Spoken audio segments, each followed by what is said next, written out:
Hello everyone, welcome back to another episode of r// Tales from Tech Support.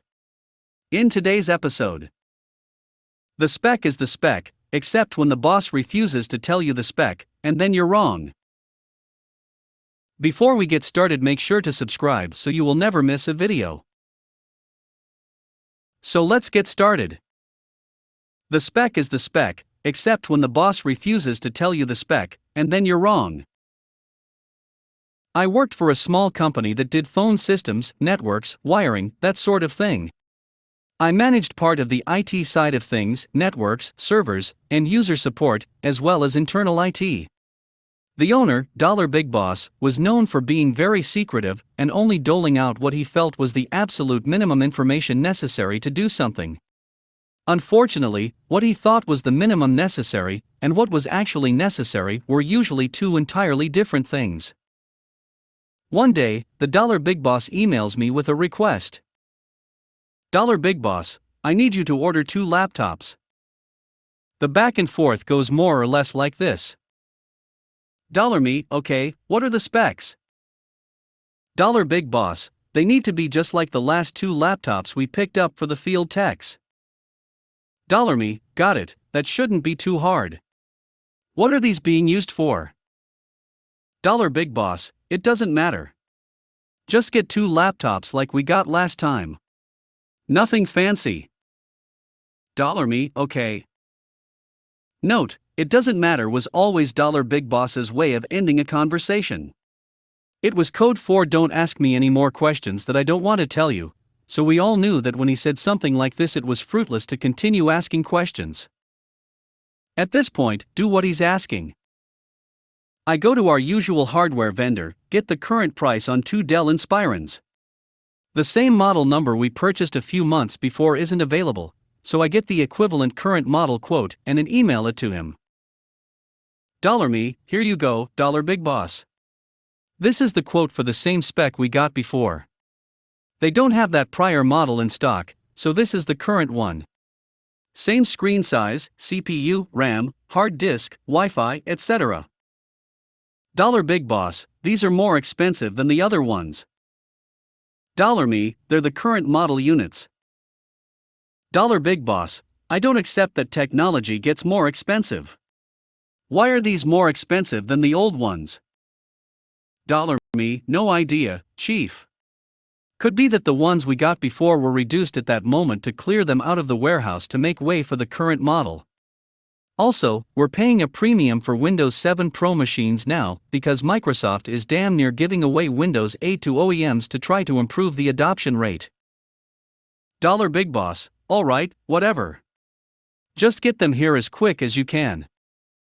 They arrive the next week and I email Big Boss. Me, okay, those laptops are here. Do you want me to have Tech set them up on the network for a field tech or a user? Big Boss, no, just bring them both to me. I'll set them up. Me, okay. Over the next week, I see him and our infrastructure manager puzzling over these computers in his office. I'm able to put together that they wanted these PCs to do on-premise wireless network surveys using some fairly high-end wireless survey software and a combination of the internal Wi-Fi and an external USB Wi-Fi adapter. Actually 2 different Wi-Fi adapters, one on each band. The infrastructure manager and I are pretty tight, so I ask him when Big Boss isn't around what's the deal with these 2 laptops. Big Boss wants to do a wireless survey at Big Government customer, so he bought this software without talking to anybody, and he can't seem to get it to work with the laptops. Oh boy. Eventually, I get the hot button from Big Boss, and I meet him in his office with infrastructure manager and the 2 laptops, one of which is on a cart with this wireless contraption velcroed to the lid. IT custodian, something is wrong with these laptops you got. What do you mean, Big Boss? They don't work. In what way? The wireless won't work with this software. These laptops are shit. That's odd. What's the software? Big Boss rattles off the name of the high-end wireless survey software. I'm familiar with it, kind of. It's the same company makes the certification meters we use for our wiring. Seems the sales guys for Dollar Software twisted Big Boss's arm to buy this as just like the meters you use now kind of thing. So he dropped like $5,000 on this software on the sale guys say so without talking to a soul in the company. Never mind that you can get acrylic, even the most expensive license for heat mapping, for less than half of what he paid for this. Okay, Big Boss. Give me a minute and let me do a little research. I go back to my hovel and call up the website for Dollar Software and look at the software specs. Sure enough, Dollar Software only works with like a half dozen narrowly defined Wi-Fi chipsets, none of which are in these laptops. Because when we get a laptop for a tech we usually get the cheap-ass, low-end version with the basic Wi-Fi. Otherwise, Big Boss throws a fit about the price.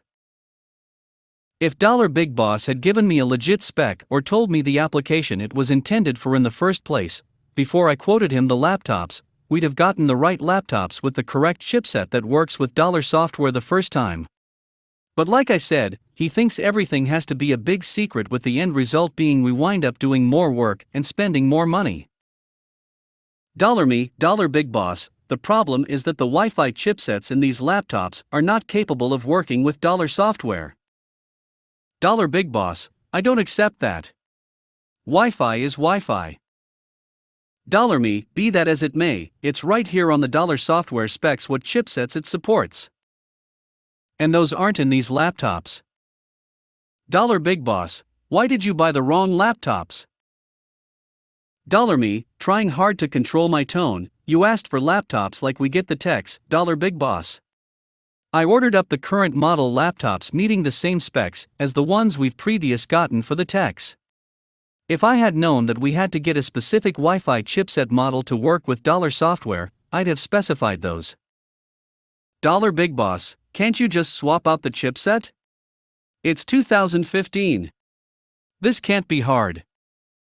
It doesn't work that way. We'd have to disassemble the laptop and get the new Wi-Fi cards, and there's no guarantee it would work, and it would likely void the warranty. Big Boss, what's the solution? We need to return those two laptops, pay the restocking fee, and get two that meet the specs of the software. Here's the quote from the vendor for two machines that meet that spec. Big Boss, this is stupid. These laptops are over $1,000 each. Yep, that's what the higher-end systems with the better Wi-Fi cost. Big Boss, I want more quotes. I go back to my vendor and get two more quotes for HP and Lenovo laptops, which were in the same price range. Big Boss dismissed those quotes with a wave of his hand. Big Boss, go get the original two you quoted. And don't make this mistake again. To myself, the mistake I made was taking a job here. In all, they wasted almost 2 weeks fiddling around with laptops that didn't meet the spec, due to the Big Boss being a chowderhead about communication. The new laptops worked correctly with the software, as expected. But then, Big Boss refused to do anything but the free YouTube training for the Dollar Software, so he and Dollar Infrastructure Manager spent another couple weeks fooling with it in the office trying to figure out how to do a legit wireless survey with it. Dollar Software had in-person training, but Big Boss wasn't about to spend $2,000 for that. Heck, Dollar Software would have actually done the wireless survey for us if we'd asked, I think. Meanwhile, I sat through 2 webinars from 2 different Wi-Fi hardware vendors and got some solid info about Wi-Fi placement, signal strengths, etc. Real actionable, real-world stuff. Big Boss and Dollar Infrastructure Manager went to Big Government customer site, did the survey in the most backward and labor-intensive fashion they could and produced incomprehensible heat maps and diagrams that didn't make sense. Using this weird data, and, I think, a dartboard, Big Boss proposed a Wi-Fi solution to the Big Government customer that was probably twice the amount of wiring and access points than they actually needed. He took Wi-Fi manufacturer's specs, refused to believe them, or the industry standards on signal strength and RSSI values, ignored the best practices for channelization in 2.4 and 5 GHz spectrums, and put access points in places that made no sense for user densities and building coverage. We promptly lost the business to $big Wi-Fi vendor who proposed a far simpler solution that cost about half as much, had half as many access points, and leveraged existing wiring. I left that company a few months later, and while I have a whole bunch of different challenges, Big Boss and his lack of communication and blame everybody else attitude isn't among them anymore.